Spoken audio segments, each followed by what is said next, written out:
jërë ngeen jëf ci teewlu bi ngeen ñi safoo site internet bi di Talibé Sonko TV li gën a fës ci bopp xabaar yi nag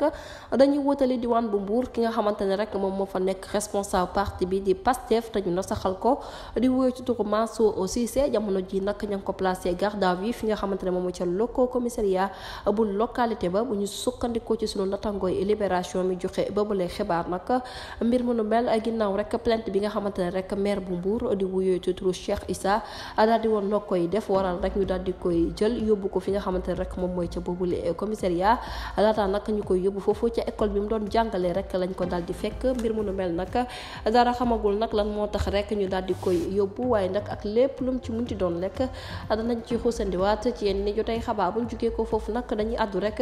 daal di wutali coowal parrainage li ki nga xamante ne moom mooy maître El Hadj Diouf ginnaaw nag bi dossier bi incomplété woon ñu doon sàkku nag ngir mu defaraat ko niki tey ji ginnaaw càmbar bi nga xamante ne doon nañ ko càmbaral foofu ca kanamu conseil constitutionnel kii di maître El Hadj Diouf nag daal dinañ koy éliminer ci jongante présidentielle yu doon ma ci atum 2024 ndax mëtalul nag lii di parrainage am moom avocat bi nag bu ñu defee ak pàttali rek validé woon na lu toll ci 43 505